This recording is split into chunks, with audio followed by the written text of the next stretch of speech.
Darius Cole was 38 years old, and for 4 years he believed he had built exactly the life his discipline deserved. A senior logistics manager, a good husband, a man his mother was proud of. Every Friday for 8 months, his wife Petra told him she was working late. He never questioned it, never checked. That was the kind of man he was, steady, trusting, certain of the people he loved.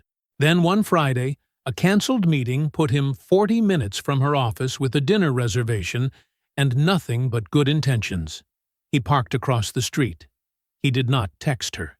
He wanted to see her face light up when she saw him standing there. Instead, at 7:12 in the evening, Petra walked out of the building's side door, dressed differently, carrying a small purse, laughing at her phone. A black Audi pulled to the curb, and Darius recognized the driver immediately. What he watched happen next would cost 3 people everything they thought they had secured. But sitting in that car, completely still, Darius hadn't moved yet. He was just beginning to understand what he was actually looking at. Before we jump into the story, comment where in the world you are watching from and subscribe because tomorrow's story is one you need to hear. The rooting problem had been bothering Darius since Tuesday, not in a way that kept him up at night. He wasn't built like that. But in the quiet, persistent way a loose thread bothers a careful man. He'd pull at it, set it down, come back to it. By Thursday afternoon, sitting at his desk with a cold cup of coffee and 3 monitors worth of freight data, he finally found it. A relay point in the Shreveport leg was adding 11 hours to a 2-day haul. Simple fix once you saw it. Obvious, but you had to be willing to look at the whole system before you could find where the system was lying to you. He'd submitted the revised route at 4:47 p.m. and left the office feeling the quiet, specific satisfaction of a thing set right. That was Darius Cole, 38 years old, senior logistics manager at Carmichael Freight, a man who found his peace in solved problems and trusted systems. He drove home on I-49 with the radio low, some jazz station he half listened to, the evening traffic thinning out the further he got from downtown. The city gave way to the kind of neighborhood that didn't announce itself. Clean streets, mature oak trees, houses with good bones and 2-car garages. The kind of place a man got to after years of working like it mattered. He pulled into the driveway at 6:22 p.m. The house was quiet when he walked in. Not the comfortable quiet of a home at rest, just quiet. He stood in the entryway for a moment and felt it the way you feel a temperature change. Then he set his keys on the hook by the door, the same hook he'd installed himself 3 years ago, and went to the kitchen. He made dinner for 2. Chicken, rice, something green. He set both plates on the table and checked his phone. Nothing from Petra. He knew she had a campaign in its final stretch. Something for a hotel chain, she'd mentioned it a few weeks ago. Fridays ran long, sometimes Thursdays too. He put her plate in the oven on the lowest setting and ate alone, reading the news on his phone without really absorbing any of it. This was not unusual. He couldn't have told you exactly when the dinners had gotten quiet. It hadn't happened all at once. It was more like a gradual settling, the way a house shifts on its foundation over years, so slowly that you never feel any single moment of movement. He and Petra used to talk through entire meals, about work, about travel they wanted to do, about nothing in particular. That easy back and forth that meant you were genuinely glad to be in the same room as someone. Now she ate with her phone beside her plate, tilted just slightly away from him, not hidden, just angled. She laughed at things on her screen sometimes, small private laughs that she didn't share or explain. He told himself this was just how people were now. Everyone was somewhere else, even when they were sitting right in front of you. He told himself a lot of things. He moved to the living room after he cleaned up and sat in the recliner with a logistics industry report he'd been meaning to read for 2 weeks. He made it through 4 pages before his eyes started to drag. He set the report on the side table, turned on the television, watched without watching. Petra had her Fridays. 8 months now, maybe a little more. She left before he was fully awake. 7:30 on the dot, sometimes earlier. She came home after 10. Marketing was like that in Q4, she'd explained early on. Campaigns didn't care about your schedule. He'd accepted this the way he accepted rain. You didn't argue with weather. You adjusted, and you kept moving. He heard the front door at 10:48 p.m. He was mostly asleep in the recliner by then, the television murmuring some home renovation show. He heard her heels on the hardwood, heard her set her bag down, lighter than usual, he registered somewhere at the back of his mind. And then she was in the doorway of the living room, still in her coat. "Hey," she said, "you didn't have to wait up." "I wasn't waiting," he said, which wasn't entirely true. "Long night?" "Always." She came over and kissed him on the forehead, the way you kiss someone you're fond of but not thinking about. Then she went to the kitchen. He heard the refrigerator open and close.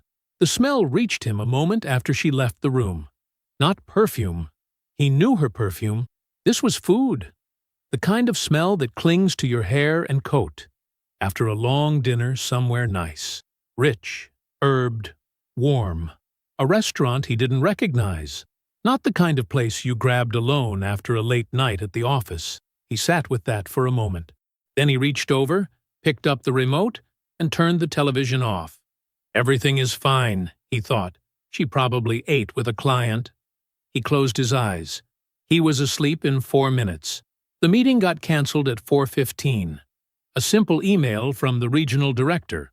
Rescheduled to next Thursday. Apologies for the late notice. And just like that, Darius's entire Friday evening opened up in front of him. He sat at his desk for a moment, looking at the empty calendar block where the meeting had been. Then he thought about Petra. He couldn't remember the last time they'd had dinner downtown. A real dinner. Not takeout on the couch.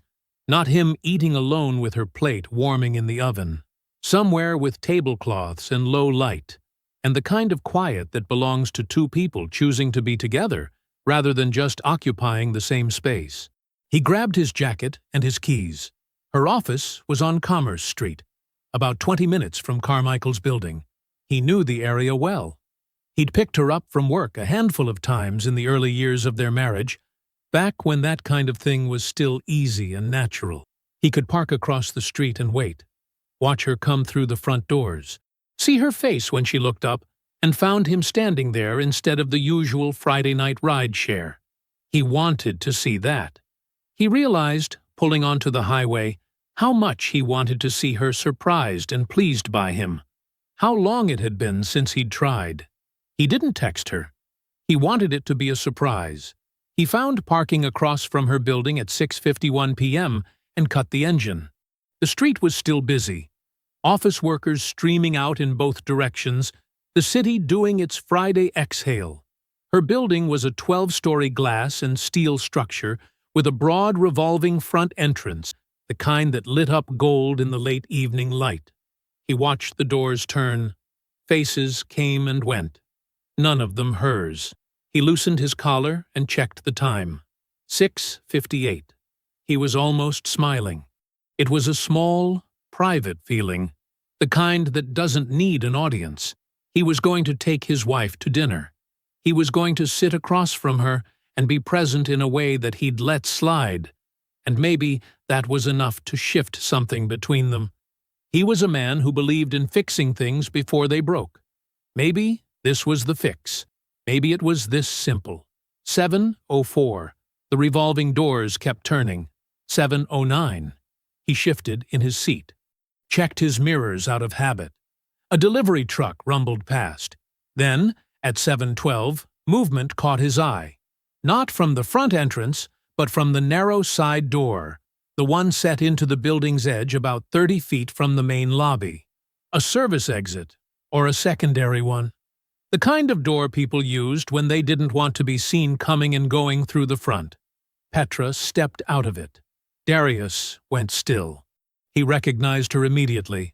Her walk, the set of her shoulders, the way she moved like she knew exactly where she was going. But she didn't look like a woman who'd been in an office all day. She had changed clothes. The blazer and slacks she'd left home in that morning were gone. She was wearing a dark dress he didn't recognize, heels that caught the light. Her work bag was gone too, replaced by a small black clutch. Her hair was down. She was laughing at something on her phone. Easy, relaxed, bright-eyed. Not the version of herself she brought home to him on Friday nights, tired and quiet and smelling like a long day. This was a different version, a version she kept somewhere he didn't have access to. He watched her step to the curb and look up from her phone. A black Audi pulled up, smooth and unhurried, like it had been circling the block once, waiting for the right moment. The window came down. Darius knew that car. A 2021 A6, black on black. A lease Andre had bragged about at their mother's birthday dinner 8 months ago. Upgraded, Andre had said, grinning, passing his phone around with a photo. A man's gotta look the part. Darius stared. Petra bent toward the open window first, said something, laughed again, and then Andre reached across from the driver's seat and pushed the passenger door open for her. The gesture of a man who had done this before, comfortable with it, at home in it. Petra slid in, and then she leaned across the console and kissed him. Not a greeting, not a quick, reflexive brush, the way you kiss someone you're fond of, but not thinking about. She kissed him the way Darius remembered being kissed, the way you kiss someone when you have been thinking about them all day. The Audi pulled away from the curb and merged into traffic and disappeared. Darius did not move. He sat in his car with both hands in his lap and watched the space where the Audi had been. The revolving front doors of Petra's building kept turning. People kept streaming out. The city kept moving through its Friday evening like nothing had changed at all. He looked at the clock on the dashboard. 7:14. He stayed in that spot for 22 minutes. He knows because he counted them. He counted the minutes the way he counted everything, steadily, without drama, needing to know the precise number, needing something to be exact, while everything else had just come apart. At 7:36 he started the car. He drove home. He stopped at a light on Jefferson and looked at his hands on the steering wheel and didn't recognize them as the hands of the same man who had left work an hour ago thinking about tablecloths and low light. He ate leftovers standing over the kitchen sink because he could not make himself sit at the table. He washed the dish. He dried it. He put it away. He was in bed when Petra came home at 10:55. He heard her heels on the hardwood, heard her set her bag down, heard her check on him from the doorway. A small sound, almost nothing. The sound of a woman confirming a man is asleep. He kept his eyes closed. He kept his breathing even. He did not say a word. She made coffee at 8:14. Darius knew because he was already awake, already sitting in the recliner with yesterday's newspaper across his lap, watching the clock the way he'd been watching it since 5 a.m. He heard the cabinet open, the grind of beans, the particular sound of Petra moving through a kitchen she'd always claimed as her territory. Efficient, practiced, unhurried. She came around the corner in her robe and smiled at him. "Morning," she said, easy and warm, like a woman with nothing on her conscience. "Morning," he said back. She handed him a mug without being asked. Remembered how he took it. No sugar, just a splash of cream, the way a good wife would. The mug was warm in his hands. He looked down at it for a moment and then looked back up at her and kept his face completely still. He was watching her now, really watching. Not the way a husband watches a wife, that comfortable, half-attentive noticing that happens in the background of a life you trust. He was watching her the way he watched a freight routing map, when something wasn't adding up, looking for the weight-bearing points, the places where the structure would crack if you pressed. She moved around the apartment like she was playing a role she'd rehearsed to the point of muscle memory. She folded laundry on the couch, neat and methodical, stacking his shirts in the specific order she knew he preferred. She asked him about his week, the Richmond distribution delay he'd mentioned on Tuesday, whether it had sorted itself out. She laughed at something she was reading on her phone and tilted the screen toward him, sharing a joke. She refilled his coffee without being asked. She was very good. That was the thing that settled in his chest like cold water. She was very, very good at this. And he had no way of knowing when the performance had started, when the version of Petra he was watching now had replaced the real one, or if they had always been the same person, and he simply hadn't been paying the right kind of attention. He answered her questions. He laughed at the right moments. He was good too, as it turned out. By 10 o'clock, she was in the shower, and Darius was standing at the kitchen window with his phone in his hand. He found Roland's name in his contacts and pressed call. Roland picked up on the second ring. "What's up, man? You got a few minutes?" "Always. What's going on?" "Just a question," Darius said. He kept his voice easy, level. "Financial thing. If a couple has a joint savings account, hypothetically, could one person move money out of it without the other one getting notified? Like in small amounts over time?" A pause. Not long, but Roland was an accountant. He understood the architecture of that question. "Hypothetically," Roland said. "Yeah." Another pause. "Depends on the bank and the account settings. If alerts aren't enabled and the transfers go to an external account that's below reporting thresholds, then, yeah, it's possible. It happens." He stopped. "Darius, I'm good. You don't sound like a man asking a hypothetical." "I'll explain later," Darius said. "I just needed to know if it was possible." "It's possible," Roland said, quieter now. "You want me to look into something?" "Not yet. I'll call you." He hung up before Roland could ask anything else. He stood at the window for another minute, watching a neighbor across the street walk a dog through the pale Saturday morning light. Simple and ordinary. The world entirely indifferent to the thing currently dismantling itself inside this apartment. He heard the shower cut off. He went and sat back down in the recliner. For the rest of that day, through lunch, through the afternoon, through dinner at the kitchen table where Petra talked about a campaign pitch she was preparing, and he nodded and asked the right questions. Darius performed his half of the marriage with the same precision she performed hers, but underneath it, he was working. He was going back through 4 years with a different set of eyes. Every late return, every weekend trip to her mother's, every conference, every girls' trip, every casual mention of Andre's name. "Your brother called? Andre asked about that restaurant? Andre thinks you should look into that investment?" And he was pressing on each one the way you press a floorboard in a dark house, listening for the hollow sound that tells you what's underneath. He found a lot of hollow sounds. By the time Petra went to bed at 10:30, Darius had a rough shape of something. Not a complete picture yet, but enough of an outline to understand that what he had witnessed on Commerce Street last night was not the beginning of anything. It was the middle. He sat in the dark living room for a long time after her light went out. Not grieving, not raging, thinking, planning, mapping it the same way he mapped a freight network, identifying every load-bearing point before applying a single ounce of pressure. He picked up his phone and typed a message to Roland. "Need to meet in person. Soon. And bring your forensic thinking." He set the phone down on the armrest and stared at the dark ceiling. He waited for Roland's reply. Roland's office was on the 4th floor of a building downtown that smelled like old carpet and fresh coffee. Small space. Organized. 2 monitors on the desk. A whiteboard on the wall covered in numbers. A mini fridge in the corner that Roland had owned since college. It felt like a room built for thinking clearly, which was exactly why Darius had chosen it.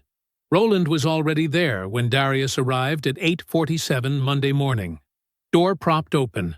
2 cups on the desk. Darius sat down across from him and told him everything. He went through it in order, the way he always presented information. No editorializing, no emotion, just sequence. The 8 months of late Fridays, the canceled meeting, the parking spot on Commerce Street, the side door, the black Audi, the kiss, the 22 minutes he sat there counting. Roland didn't say anything while Darius talked. He sat very still, which was unusual for him. He had a pen in his hand, and at some point he stopped clicking it. When Darius finished, the room was quiet for about 4 seconds. Then Roland said, "I'm going to his apartment." "No." "Darius." "No." Darius kept his voice flat and even. "Sit down." Roland hadn't even fully stood. He lowered himself back into the chair. His jaw was tight. He set the pen on the desk with more force than necessary and pressed both hands flat on the surface like he was keeping himself in place. "You walk over there right now," Darius said. "And what happens? He denies it. She denies it. They get the warning they need to get their stories straight and move whatever they need to move. And then they walk away clean." He paused. "I need them to not walk away clean." Roland exhaled through his nose, looked at the ceiling, looked back at Darius. "Okay," he said, and his voice had dropped into something quieter and more careful. "Okay, tell me what you need. I need to know what I'm actually looking at," Darius said, "before I do anything." He started with the phone records. Their cell plan was a shared account. Had been for 3 years. He'd never had a reason to look at Petra's call logs before. He had the account login on his phone, saved from the last time he'd upgraded his plan. Roland slid one of his monitors around so they could both see it. Darius pulled up the account, navigated to Petra's line, and opened the call history. He started with the last 8 months. Andre's number was there, consistently, predictably, often on Friday afternoons between 5 and 7 p.m. Darius had expected that. Then he scrolled back further. 12 months, 14, 18. The number kept appearing. Darius scrolled back to the earliest records the account kept, 22 months ago, and sat there looking at the screen without speaking. Andre's number was there. It had always been there, regular as a heartbeat. But what stopped him cold was the pattern underneath the pattern. He pulled up his own work calendar on his phone, the digital one he'd maintained for years, every conference, every overnight trip, every week he'd been out of town. He laid the 2 timelines next to each other. The calls clustered. Every single time Darius had been away for work, the frequency spiked. Not randomly, surgically. She knew his schedule, Roland said quietly, reading the same thing Darius was reading. "She knew mine," Darius said. He set the phone down and moved to the credit card history next. Their joint card. He went back 14 months and scrolled slowly, scanning for anything that hadn't registered at the time. He found it inside of 2 minutes. A charge from a place called the Elmore, a boutique hotel 40 minutes south of their apartment. $312. A Saturday and Sunday in October, 14 months ago. Darius had been in Atlanta that weekend for a regional freight conference. He remembered it clearly because there had been a dinner the second night that ran long, and he'd called Petra from the hotel bar just before midnight to say goodnight. She had sounded tired, said she was at her mother's, needed a couple of days away from the apartment, some quiet. He had told her that sounded like a good idea, and to tell Celeste, he said hello. He stared at the charge on the screen. Then he picked up his phone, found the hotel's number, and called. A woman answered on the 3rd ring, bright and professional. Darius asked her, calmly and without any particular inflection, whether he could confirm a previous reservation. He gave the dates. There was a brief pause as she typed. "Yes, sir. I'm showing a reservation for that weekend. Under the name Cole. Andre Cole." "Thank you," Darius said. "That's all I needed." He ended the call. He placed the phone face down on Roland's desk. He sat back in the chair and looked at the wall for a moment, not at anything specific, just at the flat white surface of it. Roland didn't say anything. He understood what silence was for. Finally, Darius said, "I need to know how deep this goes before I do anything." The next 2 days, Darius went to work. He drove in at his usual time. He answered emails. He approved 2 freight routing changes and sat through a Tuesday morning status call without losing focus, once. He came home both evenings, ate dinner with Petra, and asked her about her day. She told him. He listened. He watched her mouth move and heard the words, and filed them in the part of his brain that was running a separate process entirely. She didn't know. He was sure of that. He was counting on it. Roland called Wednesday evening, just after 7.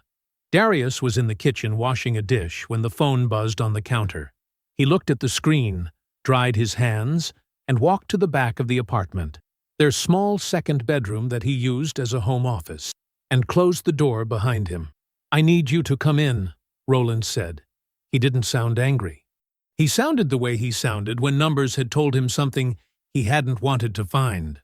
"Tomorrow morning," Darius said. "Yeah." He went back to the kitchen and finished the dishes. Roland's office looked the same as it always did. 2 monitors, the whiteboard, the mini-fridge humming softly in the corner. Roland was already standing when Darius arrived. He had a printed document in his hand, 2 pages, stapled, and he set it on the desk in front of the empty chair without preamble. Darius sat down and looked at it. It was a summary. Dates in the left column. Amounts in the middle. A private account number in the right column. The same one repeating down the page like a refrain. He read through it once, then again. The transfers were small, never more than $800 at a time. Some were as low as $250. They had started 8 months ago, almost to the week of when the late Fridays began, and they had never stopped. Regular intervals, always sized just below the threshold that would have triggered an automatic account alert. Whoever had decided on the amounts knew what they were doing. At the bottom of the second page, Roland had written a single figure in black pen, circled twice. $31,000. Darius set the paper down. He thought about a Thursday evening 6 months ago when Petra had mentioned, while refilling her wine glass, that she had a work friend who had just moved to Charlotte, and that the city was supposed to be great for people in their industry. "Have you ever thought about relocating?" she had asked, conversational and breezy. "Just starting somewhere new?" He had said he was pretty settled where he was. She had said, "Yeah, I figured." She had moved on to another topic. He thought about a Sunday in January when she had brought up their finances over breakfast, something she almost never did, and had used the phrase restructuring twice in the same conversation. She had suggested that maybe they should talk to someone about managing their accounts separately. More flexibility, she had said. Less administrative overlap. He had told her that seemed unnecessary. She had agreed and dropped it. He thought about a night in February when she had sat beside him on the couch, not quite touching, and said something about starting fresh being good for people sometimes. He had assumed she was talking about a colleague she had mentioned earlier that week. He had not been listening the right way. He had been hearing the words without reading the blueprint underneath them. They weren't passing comments. They were measurements. She had been checking the walls for load-bearing points long before she started moving anything. He looked back at the paper on the desk. The account the money went into. Darius said, "What do you know about it?" "Private account in her name only." Roland was leaning against the edge of his desk with his arms crossed, his voice measured. "Opened 8 months ago. Different bank than your joint accounts. She planned the timeline." "Yes." "She planned the amounts." "Somebody did," Roland said. "Those numbers aren't random. That's a specific methodology. Stay under the alert threshold, space it out. Don't create a pattern obvious enough to catch on a casual look." He paused. "That's not someone who woke up one day and got impulsive. That's someone who sat down and thought it through." Darius nodded once. He didn't look surprised because he wasn't. It had stopped feeling like an affair 3 days ago.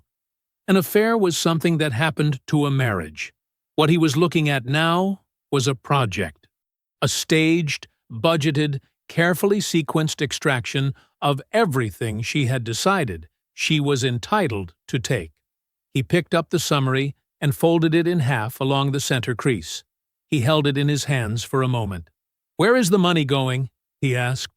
Roland uncrossed his arms and sat down in his chair. He pulled one of his monitors around so it faced them both and said, "That's the part I think we need to follow next. Because I started looking at Andre's business activity while I was pulling this together." He moved the mouse and the screen changed. "And what I found there? That's a different conversation." The gift had been sitting on the kitchen counter since Sunday. It was a small thing, a pale blue box from a skincare brand Petra's mother liked, tied with a white ribbon. Petra had ordered it online 2 weeks ago for Celeste's birthday and had promptly forgotten about it in the way she forgot about most things that weren't currently useful to her. Darius had noticed it there for 4 days, tucked beside the fruit bowl, ribbon slightly crumpled on one side. He had decided Wednesday morning that he would drop it off himself. Celeste Whitfield lived in a neighborhood of wide driveways and established oak trees about 20 minutes north of the city. Her house was a 2-story colonial with cream-painted shutters and a flower bed along the front walkway that she paid someone to maintain and accepted compliments on as though she tended it herself. She had lived there alone since Petra's father passed 8 years ago, and she had arranged the house and her life in that time with the precise, curated quality of a woman who wanted the world to understand she was doing just fine. Darius had been inside that house dozens of times. He knew where she kept the good dishes and which chair in the living room she considered hers. He knew she preferred her coffee with oat milk and a single sugar, and that she liked to eat her lunch while watching a midday news program she had very strong opinions about. He also knew that she had always been politely, consistently, almost imperceptibly dismissive of him. It was never overt. Celeste was far too composed for overt. It was in the calibration, the warmth that was always present in just the right amount, never more. The way she asked about his job with a mild, incurious smile, as though inquiring about a hobby rather than a career.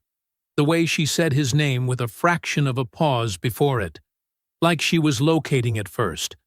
And the way she talked about Andre, effortlessly, almost reflexively, whenever the conversation drifted toward success or ambition or the future. Andre is really onto something with this new direction of his. You know how Andre is, always thinking 3 moves ahead. Andre has that kind of energy that just attracts opportunity. She said these things the way people say weather observations, casually, without apparent intent, as though they were simply true, and she was simply noting them. Darius had absorbed all of it for 4 years without comment. Celeste opened the door in a pressed linen blouse and reading glasses pushed up on her head. She looked momentarily surprised to see him, a half-second recalibration, and then her face settled into its practiced warmth. "Darius," the small pause. "Right on schedule. This is unexpected. I know. I'm sorry to just stop by." He held up the pale blue box. "Petra left this on the counter. Your birthday gift. She's been so buried with work this week, I told her I'd drop it off since I was passing through anyway." Celeste accepted the box with a pleased smile, tilting it slightly to look at the ribbon. "Well, that's very sweet. Come in." He followed her into the living room. It was the same as always, the cream-colored sofa, the framed prints, the side table with the vase of white flowers she refreshed every week. The midday news program was muted on the television. She set the gift on the coffee table and gestured toward the sitting area. "Can I get you anything? I just made coffee." "I'd love that," Darius said. "Thank you." He sat in the chair across from hers while she went to the kitchen. He could hear the small sounds of cups being set down, the cabinet opening. He rested his hands on his knees and looked at the framed photo on the side table. Petra at her college graduation, young and bright-eyed. Celeste behind her with one hand on her shoulder. Both of them beaming. He thought about what Roland had found. The LLC. The account. The $31,000. He thought about the fact that someone had to help Petra plan the amounts. Celeste returned with 2 mugs and set them on the table with a small cloth under each. She settled into her chair, crossed her ankles, and looked at him with that calibrated warmth. "So, how have you been, Darius? Work keeping you busy?" "Always," he said. He smiled and picked up his mug. "You know how it is in Q4. Everybody wants everything moved faster." "I imagine." She said it the way she always did, mildly, politely, as though logistics were a perfectly respectable way for a man to spend his time. "How about you?" he asked. "Anything new?" She tilted her head slightly. "Oh, not much. I've been getting more sleep than I was in the summer, so that's something." She paused. "Actually, I've been spending a little time looking at some investment things, keeping busy, keeping the mind working." "That's smart," Darius said. He set his mug down. "What kind of investing?" She smiled with a touch of something that might have been pride. "Real estate, actually. There's a development opportunity that came to my attention. Well, through Andre, actually." She said his name the way she always did, effortlessly, like a fact. "He has put together something really promising. A mixed-use development. Very well researched." Darius nodded slowly. "Oh yeah? I didn't realize Andre was in real estate." "Well, he's been building toward it. You know how he is." The familiar phrase, right on cue. Always thinking ahead. He found this opportunity, and he's been very thorough about structuring it properly. He's brought in a few of us, people who believe in what he's doing. "A few of us," Darius repeated, his voice easy and curious. "Like family?" Celeste lifted her mug and nodded. Family. A couple of close friends. He wanted people around him who understood his vision. She smiled. "Petra is involved as well. She has real confidence in it." "Good for her," Darius said. He kept his voice warm.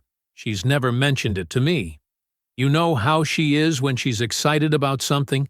She keeps it close until it feels real." "What kind of capital are we talking?" "Just to understand the scale of what he's putting together." Celeste answered. She gave him a number. It was not a small number. It was, in fact, a number that Roland had already circled twice on a piece of paper and slid across a desk to him 48 hours ago. Darius nodded, like a man hearing interesting news for the first time. He let a moment pass.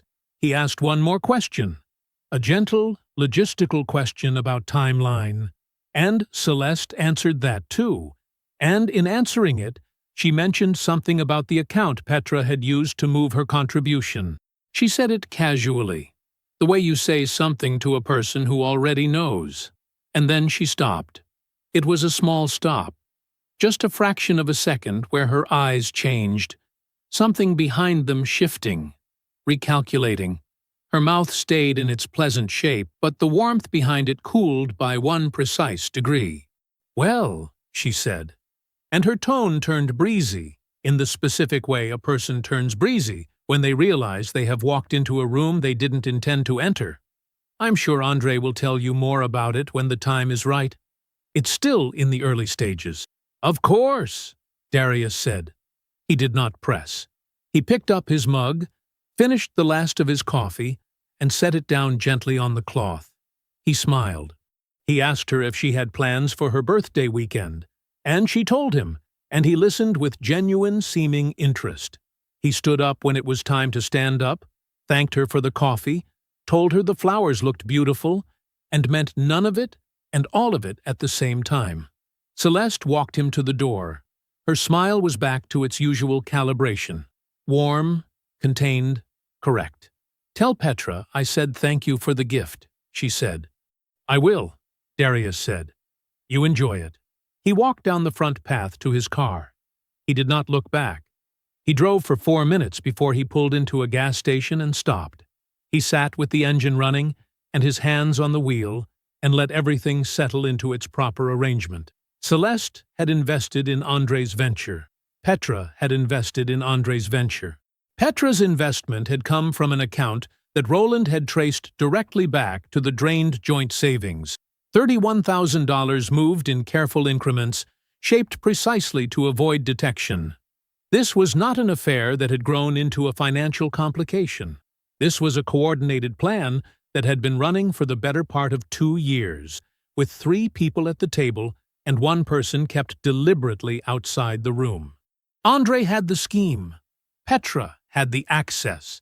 Celeste had the blessing. And, it turned out, a personal stake. They had built it together, quietly, methodically, using the money Darius had earned and the trust he had offered freely and the stability he had spent his adult life constructing. He sat there for another minute. The gas station hummed around him, a car pulling in, a door chime, the distant sound of a pump clicking. Then Darius put the car in drive and pulled back onto the road. She had set the table. That was the first thing Darius noticed when he walked through the front door that evening, the actual table. Not the kitchen counter where they had been eating for months. 2 place settings, the good plates, candles lit in the middle. Something on the stove smelling like the herb chicken she used to make on Sundays when they were first married. He stood in the entryway for a moment and took it in. Petra came out of the kitchen wearing a soft gray wrap top and her hair down. She smiled at him, not the distracted, reflexive smile he had grown used to, but the full one, the one she deployed when she needed something to land correctly. "Hey," she said, "I thought we could actually eat together tonight." "Looks great," he said. He hung up his jacket. "Smells even better." They sat down. She served the food herself, poured the wine herself, asked him about his day, with a quality of attention he hadn't felt from her in a long time. He answered easily. He asked about hers. She told him about a campaign presentation. He listened. For a while it was almost like something it used to be. He let it be that. After the plates were mostly cleared and the wine was half gone, Petra set down her glass and folded her hands on the table in front of her. It was a prepared gesture. He recognized it the way you recognize a door opening. "I want to talk to you about something," she said. "Something I've been putting off saying because I didn't know how." "Okay," Darius said. He held his glass loosely and waited. "I've been feeling really alone in this marriage." She said it evenly, like something rehearsed, until it sounded unrehearsed. "For a while now. And I don't think that's anyone's fault exactly. I think we've both been busy. Both been in our own heads. But I've tried to reach you a few times and it just—" She paused. "Let the silence do the work. It just hasn't felt like you've been here." Darius looked at her. He kept his face open and attentive. "I've been lonely, Darius, and I think if we're being honest, we've drifted. Both of us. Both of us." There it was, the load-bearing phrase, the one that distributed the weight evenly before she moved it entirely onto him. She continued. She talked about emotional distance. She talked about feeling like roommates. She said she had tried. She wanted him to hear that. She had genuinely tried to close the gap. But there were only so many times a person could reach before they stopped reaching. Her voice stayed measured and sad, in the way that performed sadness stays measured. She was good at it. He had always known she was good at it. He waited until she was done. "How long have you felt this way?" he asked. "About a year," she said. "Maybe a little more." He nodded slowly. A year. She had landed on a year. Clean, sympathetic. Long enough to establish suffering without requiring her to account for what had been running for 22 months before she decided to sit down at this table with candles and herb chicken and the full version of her smile. "I hear you," he said. "I'm glad you told me." Petra's shoulders dropped a fraction. Not dramatically, just enough. The relief of a person who expected resistance and found none. "I think we should try counseling," she said. "A couples therapist. Someone neutral who can help us communicate." She reached across the table and touched his hand. "I don't want to just walk away from this without trying." He looked at her hand on his. He thought about the gas station that afternoon. The number Celeste had said so casually. The account Roland had circled twice. He thought about the black Audi pulling away from the curb. "I think that's a good idea," he said. She blinked. Just once. A small flash of surprise before her composure reset. "Yeah?" "Yeah." He turned his hand over and briefly pressed hers before letting go. "I'll take care of it. I'll find someone and book it." The relief that moved across Petra's face was the most honest thing she had shown him all evening. It was not the relief of a woman who hoped to save her marriage. It was the relief of a woman who had just confirmed her exit was going smoothly. She believed she was driving. He helped clear the table after that. They talked about small things, nothing that mattered, nothing that would be remembered. Petra seemed lighter than she had in months. She laughed at something he said. She went to bed early, telling him she was tired but that the evening had been good. He agreed that it had. He waited until he heard the bedroom door close. Then he sat down at the kitchen table with his phone and found a family therapist with a group session room and made an appointment for the following Thursday evening. He confirmed it by email. Then he called Roland. Roland picked up on the second ring. "She made her pitch tonight," Darius said quietly. "Couples therapy. Blames mutual drift. Said it's been about a year." "A year," Roland repeated. 22 months, Darius said. "I also got confirmation today on the LLC founding date. Same month as your promotion." "Same month." Darius looked at the candle still burning low on the table. "I know enough," he said. "Start setting up the room." The attorney's name was Pamela Osei. She had a small office on the 4th floor of a building downtown. Warm brown furniture, and the kind of stillness that came from a woman who had heard everything and was no longer surprised by any of it. Roland had worked with her twice before and trusted her completely. Darius sat across from her on Tuesday afternoon with a folder Roland had prepared. Phone records, the hotel confirmation, the forensic account summary, Roland's audit of Andre's LLC. He laid it out in the order it happened. Pamela read without interrupting. When she finished, she set the last page down and looked at him. "The fraudulent asset transfer is our strongest position," she said. "The $31,000 moved in increments into an undisclosed account, used to fund a third party's investment vehicle." She tapped the page. "That is not marital drift. That is financial misconduct, and it changes the shape of the settlement considerably." "I want her to understand that before she gets an attorney," Darius said. "Not to hurt her, just so she understands why fighting it is not a good use of her time." Pamela looked at him for a moment. "The filing is ready," she said. "I can have it served whenever you give the word." "Thursday evening," he said. "After 6. She wrote it down. The forensic accountant, a quiet man named Curtis who wore reading glasses pushed up on his forehead and spoke in clean, economical sentences, walked Darius through the documentation summary the following morning. The LLC was a problem, he said. Not just for Petra, for Andre, too. 2 of the other investors had already begun asking questions that didn't have clean answers, and the structure Andre had used, the one Petra's money had helped capitalize, was not going to survive scrutiny. Curtis had prepared a 1-page summary. It was precise and devastating in the way that true things often are. "This summary," Darius said. "You stand behind every number on it?" "Everyone," Curtis said. Darius thanked him and drove back to the office. He ate lunch at his desk and solved a routing problem that had been sitting in his queue since Monday. Then, at 2:15 in the afternoon, he made 3 phone calls. He called Andre first. Andre picked up with the easy warmth of a man who had no reason to be guarded. "D, what's good? I need a favor." Darius said. He kept his voice light, just two brothers talking. Petra and I are doing a counseling session Thursday evening, trying to work through some things.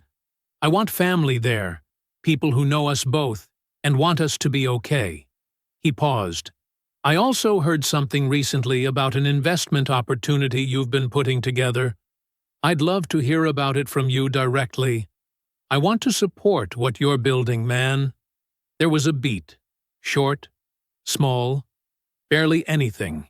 Then Andre laughed, relaxed and generous. Of course, man. That means a lot. I'll be there. And yeah, we'll talk about the deal. It's going to be a good thing for this family. I know it is, Darius said. Thursday at 6. I'll text you the address. He ended the call and sat with it for exactly 3 seconds. Then he called Celeste. He was warm. He was earnest. He told her that he loved Petra, and that he was scared of losing her, and that he believed having people around who loved them both might help. He told her the session was his idea, that he was the one trying. His voice carried just enough vulnerability to be convincing, and just enough steadiness to be credible. Celeste softened the way people do when they believe they are watching something they predicted come true. Of course, Darius, she said. Of course I'll be there. I think it's very mature of you to take this step. Thank you, he said. It means a lot to have your support. He put the phone down. Then he called his mother. June answered on the first ring, the way she always did. Hey, baby. Hey, Mama. He closed his office door. He sat down. And then he told her everything. The Friday outside the building, the phone records, the hotel, the $31,000, Celeste's investment, Andre's LLC, the founding date, the full 22 months. He spoke slowly and clearly and left nothing out. June did not make a sound, not one. She simply listened with the weight of a woman who had spent 67 years learning the difference between things that surprised her and things that only confirmed what she had always quietly feared. When Darius finished, the line was silent for a long moment. Then June said, "Where do I go?" 4 words, no tears in them, no wobble, just a woman picking up the only thing she needed to carry into the room. Darius told her the address. She said she'd be there. She said she loved him. She hung up. That night, after Petra went to bed, Darius sat at the kitchen table with the full documentation spread in front of him. He organized it the way he organized everything, by sequence, by weight, by the order in which each piece closed a door. The hotel confirmation went first. The phone records went second. Roland's forensic account summary, the one with the $31,000 traced in clean columns, went third. Curtis's one-page LLC summary went fourth. He squared the edges of each stack. He put them in a single folder. He set the folder beside his bag. Then he turned off the kitchen light and went to bed. The therapist's name was Dr. Anita Webb. Her office was on the second floor of a quiet medical building. Soft carpet, neutral walls, 2 couches arranged across from each other with a low table between them. A box of tissues on the table. A small lamp in the corner that kept the room from feeling too bright. Petra arrived first. She walked in looking composed and carefully put together. A burgundy wrap dress, her hair down, small gold earrings. She squeezed Darius's arm when she saw him already seated. Her eyes were warm in the way they got when she believed she was winning something without having to fight for it. "I'm glad we're doing this," she said quietly. "Me too," Darius said. He meant something entirely different. Celeste came in 2 minutes later, carrying herself the way she always did. Spine straight, expression pleasant, the permanent posture of a woman who believed she was always the most composed person in any room. She kissed Petra on the cheek. She nodded at Darius with the small, calibrated warmth she had always reserved for him. Just enough to be polite. Never enough to be real. "This took courage," she told him, and settled onto the couch beside Petra. Andre arrived at 6:04. He came through the door with his usual energy. Easy smile, a quick scan of the room, the practiced entrance of a man who had spent his whole life making sure people were glad to see him. His eyes moved to Darius first, and something in Darius's stillness made Andre's smile flicker. Just for a second. A half-step of hesitation that he covered immediately with a wider grin and an outstretched hand. "D." He clasped Darius's hand. "I'm here, man. Whatever you need." "I know," Darius said. "Sit down." Andre sat. Then the door opened again. June walked in. She was wearing her church cardigan, the dark green one, and her reading glasses on a chain around her neck. And she moved through the doorway with the unhurried certainty of a woman who knew exactly why she was there. She did not look at Petra. She did not look at Celeste. She looked at Darius first, and something passed between them. Quiet and solid. A thing that needed no words. Then she looked at Andre. Andre's face did not just change. It collapsed inward. The smile gone. The ease gone. Something underneath suddenly exposed that he could not perform his way back over. He opened his mouth. Nothing came out. June sat down in the chair closest to the door and folded her hands in her lap and said nothing. Dr. Webb opened the floor. Darius leaned forward and set the folder on the table. He did not raise his voice. He did not need to. He spoke the way he managed everything, with the calm, unhurried precision of a man who had measured every word before he arrived. "I want to walk everyone through a timeline," he said. He placed the first page on the table, the phone records. 22 months of Andre's number appearing on Petra's log.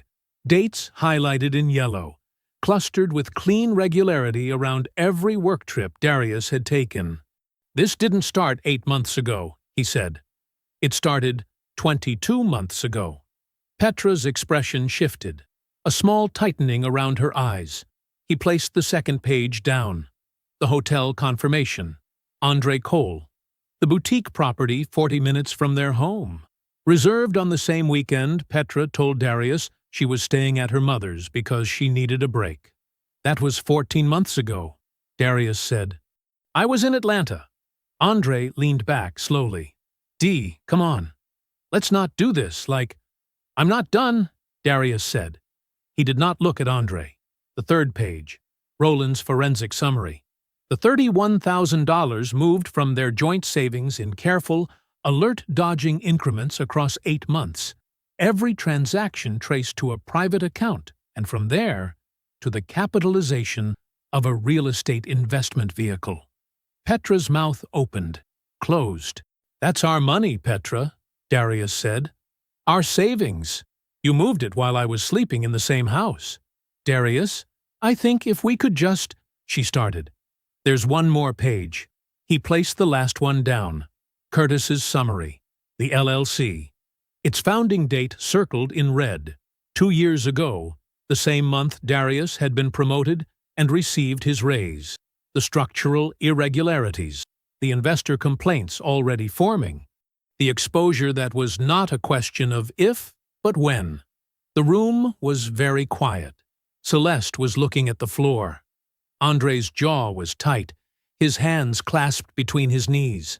"You don't understand the full picture of how the deal is structured," he said.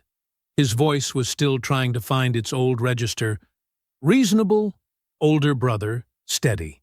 "There are details you're not—" "I understand every detail," Darius said. He sat back. He was finished. Everyone in the room seemed to understand at the same moment that June had not yet spoken. She took her time. She looked at her older son the way only a mother can look at someone, with the full knowledge of every version of him that had ever existed, and the grief of watching what had grown instead. "I have thought about what I wanted to say to you," she said. Her voice was low and even. "And I decided I only need to say a few things." Andre looked at her. For the first time all evening, he looked like he was actually present. No performance, no recovery, just a man waiting to receive something he already knew he deserved. "I raised you with everything I had," June said. "Same house, same values, same words every morning before school. Be honest, work hard, protect your family." She paused. "You used all of that as a costume, Andre. You wore what I taught you just long enough for people to trust you. And then you took from the one person in this family who never once looked at you as anything less than a brother." Andre's eyes were wet. "You didn't fall into this," she said. "You planned it. You planned it the month your brother got ahead of you, because you could not stand it." She let that sit. "I know you. I know exactly what that was." She stood up. "I love you because you are my son," she said. "But I am done." She walked to the door. She did not look at him again. The door closed softly behind her. The room felt emptied of something that was not coming back. Darius reached into the folder one final time.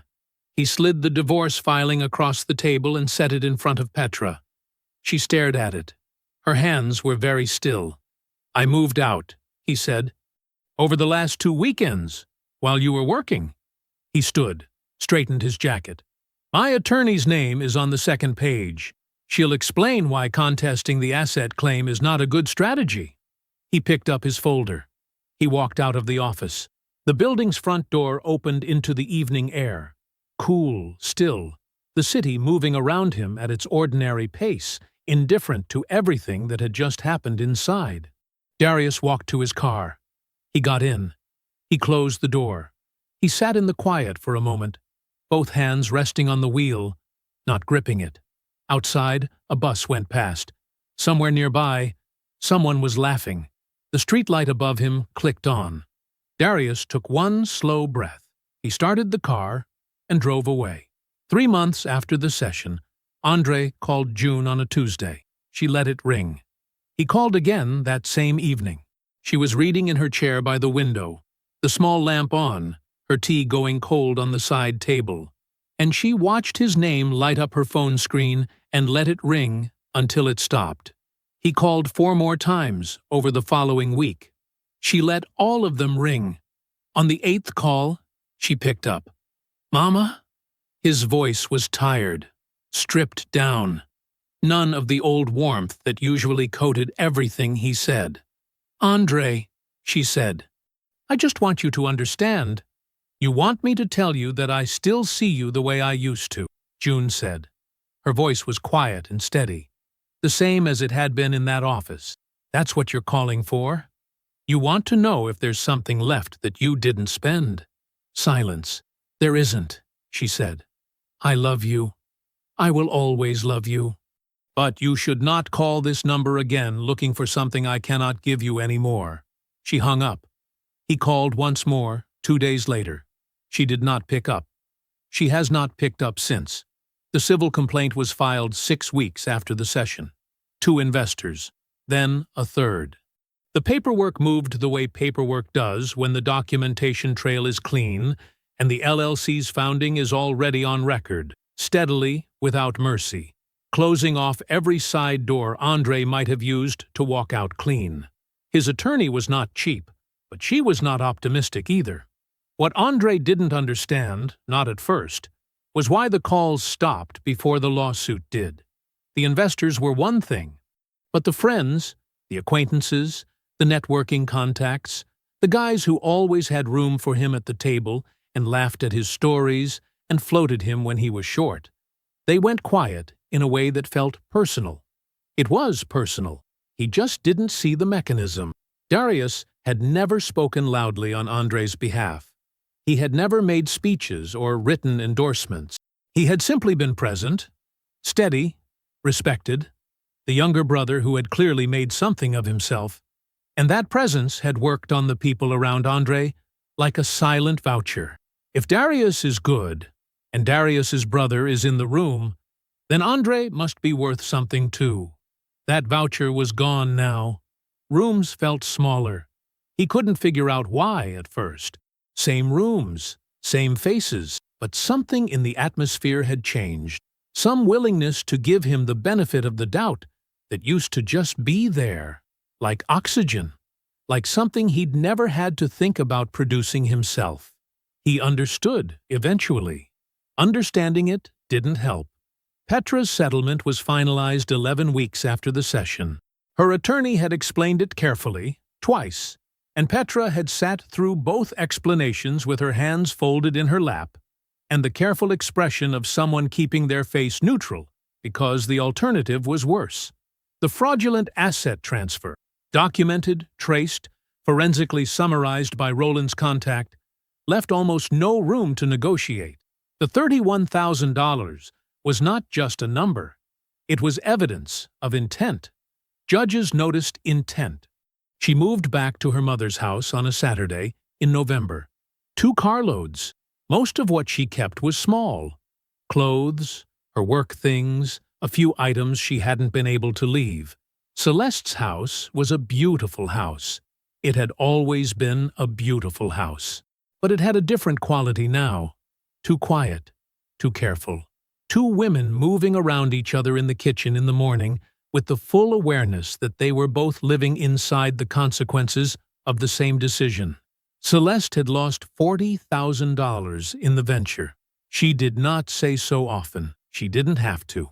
The math had a way of arriving on its own. In the pauses, in the way she looked at the counter instead of at Petra when they talked, in the small adjustments she made to her budget that she never had to make before. One evening in December, they were doing dishes. The window above the sink was dark, the neighborhood quiet outside. Celeste handed Petra a plate to dry and said, without preamble, "You didn't leave a bad man." Petra kept drying. "You left a good one," Celeste said, "because you thought you could do better." She rinsed another dish. "You were wrong." Neither of them said anything after that. The water ran. The window stayed dark. They finished the dishes and went to their separate rooms, and that was that. 14 months after the session, Darius was running the logistics division at a regional freight company 3 times the size of his last one. The role had come through a colleague, someone who had watched him work for years and simply called when the position opened. He ran on Saturday mornings, a 4-mile loop, same route, headphones in, the city still mostly asleep around him. Thursday evenings he had dinner with Roland. They didn't always talk about anything important. That was the point. He called June twice a week, same as he had since he was 19. Tuesday evenings and Sunday mornings. She answered every time. On a Friday evening in late spring, Darius sat at his kitchen table. The window was cracked, letting in a thin thread of night air. A logistics report was open in front of him. A routing inefficiency he'd been picking at for 2 days. The kind of problem that had a clean answer somewhere inside it if you just gave it the right attention. A glass of bourbon sat at his elbow, mostly untouched. He read through the numbers. He found the error, a missed handoff point, a cascading delay that looked random until you traced it back to the source. He picked up his pen. He fixed it. He sat back. The apartment was quiet. The city moved outside his window at its ordinary pace. Darius took a slow sip of bourbon and looked at the corrected page. He was not angry. He was free. I hope you enjoyed that one. Be sure to like the video and subscribe so you don't miss the next story. I've picked out 2 more for you that I think you'll really like.